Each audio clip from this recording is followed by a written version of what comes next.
Hi there everyone.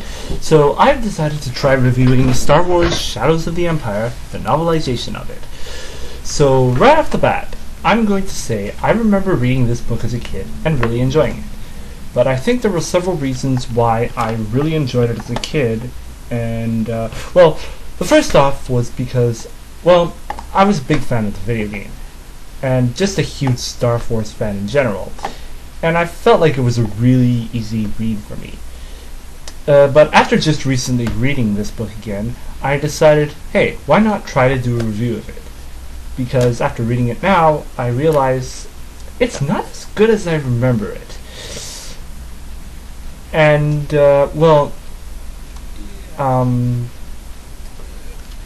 yeah, because it's got some strengths that, well, are kind of a bit of its weakness now, when I read it now.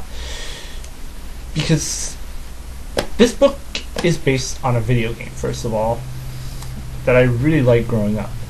But another neat thing about this book is it takes place between The Empire Strikes Back and Return of the Jedi, which I have to admit I also thought was neat back then.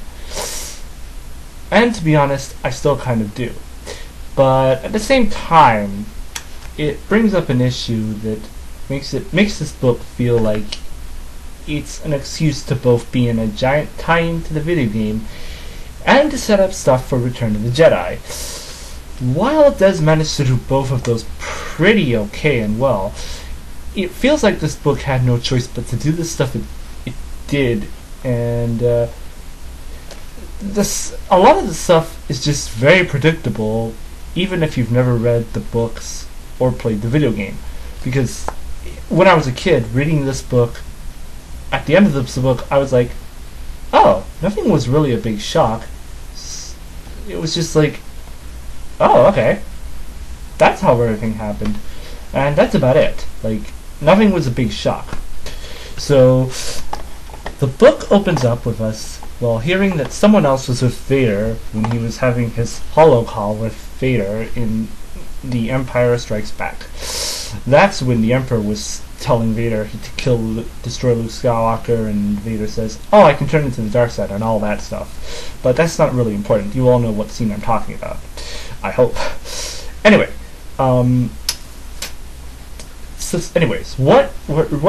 what's important about this is that we find out that someone else was with the Emperor, which you cannot see, which makes it clear that, hey, Darth Vader can't see that someone else is with the Emperor.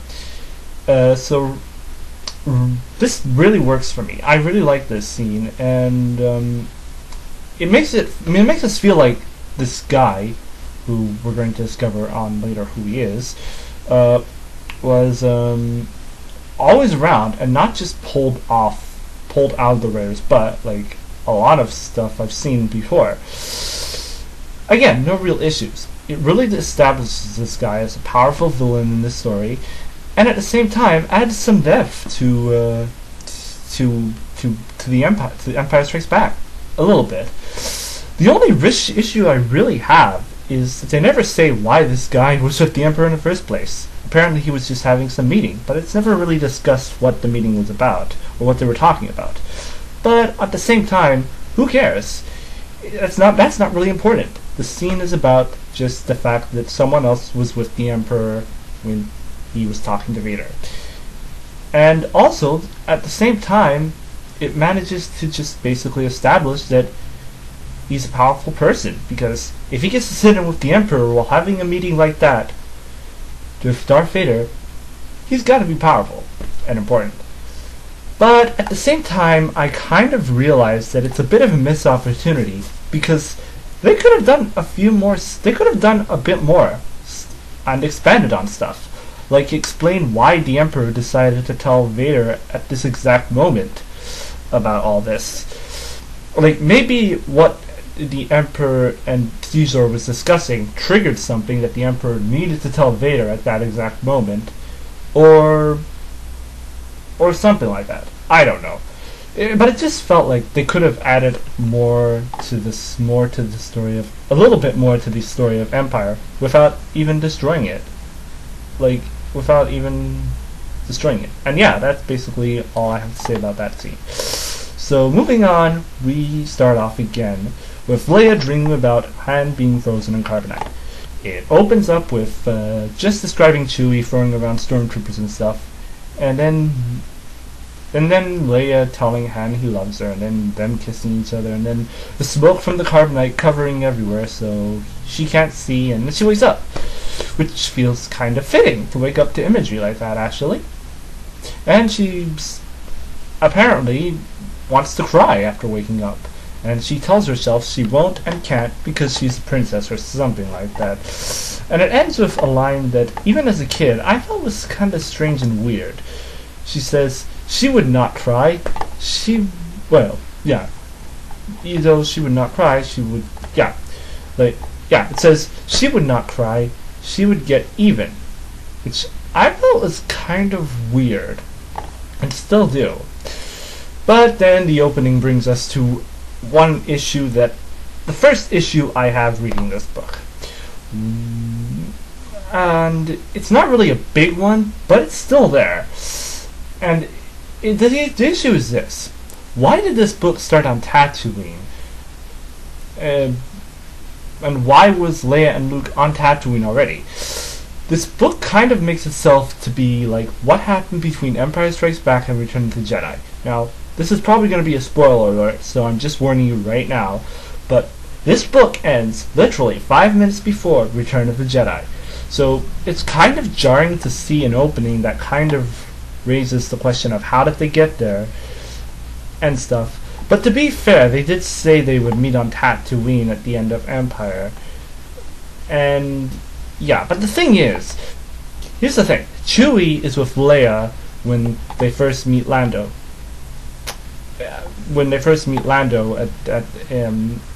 In this scene, on Tatooine.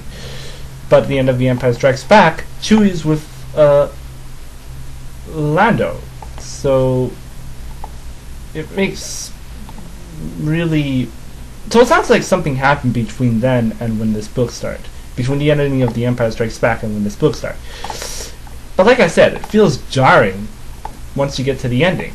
It makes you feel like, why do I get a full explanation of Return of the Jedi, but it opens up with stuff that happens off screen?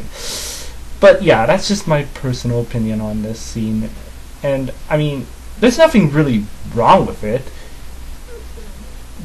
It's just I wish that it kind of opened differently because, well, of the way the ending ends, it just feels weird that they would open it that way.